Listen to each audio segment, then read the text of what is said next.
reading the parsha, initially at the burning bush at the sneh, Moshe, one of the reasons why he claimed he wasn't qualified to be the Goel, he says, Chvad peh, chvad loshen anochi.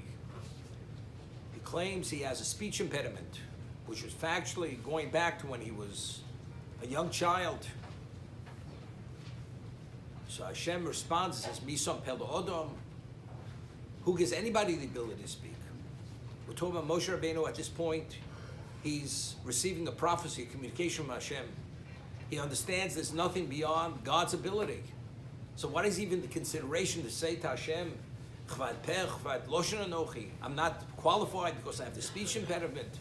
And Hashem responds, Misam pelo, and who gives anybody, even a elim, a mute, the ability to speak, which he gave him examples that had happened when he fled from Egypt initially. There's an argument in the Midrash when Yocheved had made the box to put Moshe into the Nile. The Torah tells us the wood was atzei gomer. So there's an argument, there's machlokas in the Midrash. Did she purchase the most expensive wood or the most inferior quality wood? One opinion is she purchased the most inferior quality wood. Why?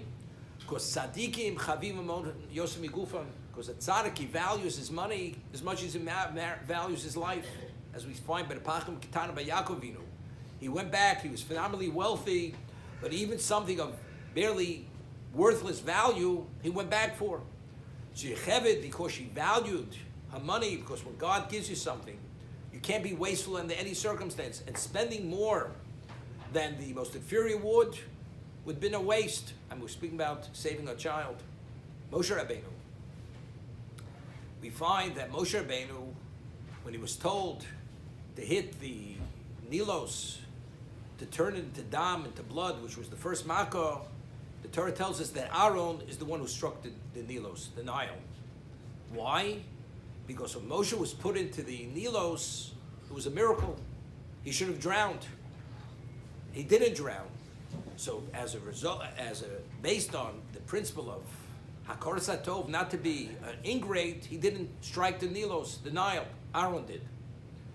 So what are we talking about? Factually, the value of the box had nothing to do with protection. Moshe was born, it was clear he was the Goyel. As his sister, Yocheved, Miriam, had prophesied that the child is going to be Moshe Shel Yisrael, he's going to be the Redeemer. If he would have been put in the water directly without anything, he wouldn't have drowned, he would have survived. So what is the value of the box? It's purely to conceal the nes. Because if the nes would be obvious, it would actually infringe on a person's bechira. A person wouldn't have free choice.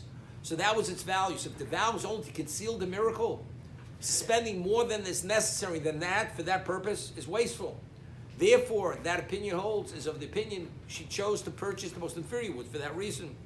The Ramban explains one of the reasons by the Teva.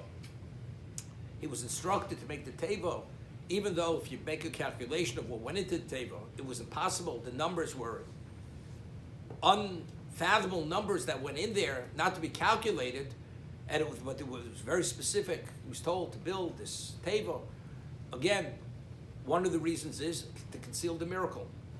Because if you don't think about it, you don't make the calculation, they went into the Teva. Why did all life survive the Mabul? Because they went into the Teva. Again, it's to conceal it. Moshe Rabbeinu was at the bush. Hashem says, you will go speak. Moshe Rabbeinu was the adopted grandson of Paro. It was known throughout Egypt. He was what?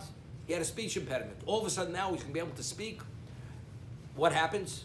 It's a nesgoloi. It's something which becomes obvious. And it's not something he could have received some kind of speech elocution lessons to be able to articulate it properly. He physically, his lips were burnt as a result of what happened when he was a child. So if that's how does it happen? It's a miracle. It's a public miracle, revealed. Hashem doesn't perform revealed miracles. So the basis for his question was, how could I speak so eloquently before a king? How can I? Hashem says, Misam pelo odom. Because now it's going to be an era, the Makos were nisim gluyim. Until now, everything was concealed. But because now it's going to be nisim gluyim, because Hashem has to establish his presence in existence, therefore now you'll be able to speak.